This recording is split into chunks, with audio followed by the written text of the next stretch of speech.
England को धूल चटाकर आ रही टीम इंडिया का अगला मुकाबला साउथ अफ्रीका के साथ होता है। एक ऐसी टीम जिसमें Graeme Smith, Herschelle Gibbs, AB de Villiers, Morkel जैसे विस्फोटक नाम शामिल थे, जिन्हें देखकर ही अच्छों का पसीना छूट जाए। 2007 टी20 वर्ल्ड कप साउथ अफ्रीका में खेले जाने की वजह से इस टीम को सबसे बड़ा होम एडवांटेज मिल रहा था। यही कारण रहा कि साउथ अफ्रीका टूर्नामेंट में अपने पिछले 4 मुकाबले जीतकर आ रहा था, जिस वजह से इस टीम के हौसले 7वें आसमान पर थे। वहीं दूसरी तरफ युवराज सिंह के 6 छक्कों का खुमार भारतीय फैंस के सर चढ़कर बोल रहा था। लेकिन मैच से पहले भारतीय टीम के लिए बुरी खबर आती है कि पिछले मैच के हीरो युवराज सिंह कोहनी में चोट के चलते इस मुकाबले में नहीं खेलेंगे। उनकी जगह दिनेश कार्तिक को टीम में शामिल किया गया। भारतीय टीम पर टूर्नामेंट से बाहर होने का खतरा मंडरा रहा था। ऐसे में सबके मन में एक ही सवाल चल रहा था कि युवराज सिंह की गैर मौजूदगी में कौन सा खिलाड़ी भारतीय टीम को इस मुसीबत की स्थिति से उबारेगा। तो जानने के लिए बने रहिए हमारे साथ। आप देख रहे हैं द क्रिकेटरिस्ट।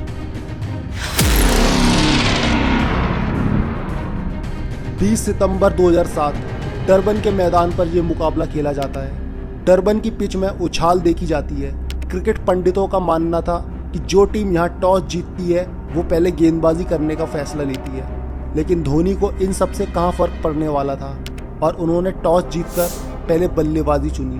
भारत की तरफ से ओपनिंग करने हर बार की तरह गौतम गंभीर और वीरेंद्र सहवाग की जोड़ी मैदान पर आई। साउथ अफ्रीकन गेंदबाज बहुत सदी गेंदबाजी कर रहे थे, जिस वजह से गौतम गंभीर को मजबूरन हाथ खोलने पड़े और कुछ शॉट उनके बल्ले से देखने को मिले। लेकिन गेंदबाजों ने इतना प्रेशर बना दिया कि पारी के 5वें ओवर में गंभीर अजीबोगरीब शॉट खेलने के चक्कर में 19 रन बनाकर शॉन पॉलक का शिकार बन गए। अब बल्लेबाजी करने युवराज की जगह खेल रहे दिनेश कार्तिक आए, लेकिन वो बिना खाता खोले ही अगली गेंद पर शॉन पॉलक का दूसरा शिकार बन गए। भारत की मुसीबत यहीं खत्म नहीं होने वाली थी। अगला ओवर लेकर आए मखाया एंटनी ने सहवाग को आउट करके भारतीय बल्लेबाजी क्रम की धज्जियां उड़ा डाली। पहले 6 ओवर में भारत 33 रन पर अपने 3 विकेट गंवा चुका था। अब क्रीज पर रोहित शर्मा के साथ रॉबिन उथप्पा खड़े हुए थे और यहां से भारत की पारी को संभालने में लगे हुए थे। दोनों के बल्ले से कुछ अच्छे शॉट्स देखने को मिले, पर रॉबिन उथप्पा ज्यादा देर क्रीज पर टिक नहीं पाए और मॉर्नी मोर्कल को अपना विकेट थमा बैठे। भारत 11 ओवर में 4 विकेट खोकर 61 रन पर था। यहाँ से एक लंबी पार्टनरशिप की जरूरत थी। अब क्रीज पर रोहित शर्मा के साथ कप्तान महेंद्र सिंह धोनी खड़े थे। दोनों साउथ अफ्रीकन गेंदबाजों की धज्जियां उड़ा रहे थे और भारत की पारी को संभाल रहे थे। साउथ अफ्रीकन कैप्टन स्मिथ को समझ नहीं आ रहा था कि ये क्या हो रहा है। दुनिया पहली बार रोहित शर्मा की धमाकेदार पारी का आनंद ले रही थी। तो T20 वर्ल्ड कप था तो उसको बैटिंग करते देखा ना मैंने, तो मैं ऐसे ही बैठ गया सोफे पे। एक तरफ रोहित अपनी क्लास दिखा रहे थे तो दूसरी तरफ धोनी अपनी ताकत भरे शॉट्स के साथ साउथ अफ्रीकन गेंदबाजों पर कहर बरसा रहे थे। दोनों ने 16 ओवर में भारत का स्कोर 100 के पार पहुंचा दिया और अब दोनों का बल्ला आग उगल रहा था। रोहित शर्मा जिस तरह से खेल रहे थे, उन्होंने युवराज सिंह की कमी बिल्कुल भी खलने नहीं दी। साउथ अफ्रीका की खराब फील्डिंग का भी अब ये दोनों बल्लेबाज पूरा फायदा उठा रहे थे। धोनी और रोहित शर्मा के बीच 85 रन की पार्टनरशिप हो जाती है। तभी 45 के स्कोर पर धोनी रन आउट हो जाते हैं, लेकिन वो अपना काम कर चुके होते हैं। रही सही कसर रोहित शर्मा आखिरी गेंद पर छक्का लगाकर पूरी कर देते हैं और भारत का स्कोर 20 ओवर में 153 रन के सम्मानजनक स्कोर तक पहुंचा देते हैं। इस दौरान रोहित ने 40 गेंदों में 50 रन की पारी खेली। अब यहां से साउथ अफ्रीका को जीतने के लिए 20 ओवरों में 154 रन की जरूरत थी और भारत को जीतने के लिए वही 153 रन डिफेंड करने थे। अब सबके मन में एक ही सवाल चल रहा था कि 153 रन का स्कोर साउथ अफ्रीका जैसी टीम के लिए काफी होगा।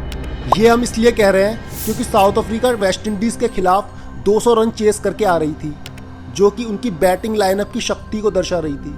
लेकिन वही दूसरी तरफ धोनी की टीम टूर्नामेंट में अनहोनी को होनी करके आगे बढ़ रही थी। भारतीय खिलाड़ियों में एक अलग ही तरह का जोश देखने को मिल रहा था।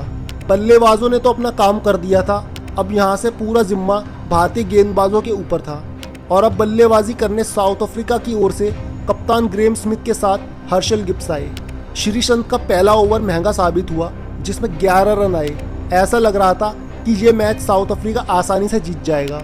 तभी मैच अलग ही मोड़ ले लेता है। अगले ही ओवर में आरपी सिंह खतरनाक हर्शल गिब्स को LBW करा के साउथ अफ्रीका को पहला झटका देते हैं। लेकिन इससे आरपी सिंह कहां संतुष्ट होने वाले थे।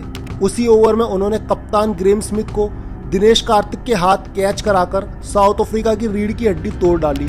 इससे पहले कि साउथ अफ्रीकन टीम संभल पाती, तीसरे ओवर में श्रीसंत ने एबी डिविलियर्स को आउट करके मैच का रुख ही पलट दिया। जो टीम ऑन पेपर खतरनाक दिखाई दे रही थी वो अब ताश के पत्तों की तरह बिखरती नजर आ रही थी। महज 12 रन पर 3 अफ्रीकन बल्लेबाज पवेलियन में बैठ चुके थे। अब क्रीज पर कीपर मार्क बाउचर और जस्टिन कैंप खड़े थे, जो साउथ अफ्रीका की पारी को संभालने की कोशिश कर रहे थे। पर तभी मैच के हीरो रोहित शर्मा का एक सटीक थ्रो जस्टिन कैंप की पारी पर विराम लगा देता है। कैंप के आउट होने के बाद शॉन पॉलक को रन गति तेज करने के लिए भेजा जाता है, लेकिन अगली गेंद पर आरपी सिंह पॉलक को बिना खाता खोले ही बोल्ड कर देते हैं। महज 31 के स्कोर पर अब आधी साउथ अफ्रीकन टीम पवेलियन में बैठ चुकी थी। पूरे टूर्नामेंट में बाकी टीमों को डोमिनेट करने वाली अफ्रीकन टीम को भारतीय टीम असली डोमिनेंस का मतलब समझा रही थी। अब क्रीज पर मार्क बाउचर के साथ एलबी मॉर्कल खड़े थे।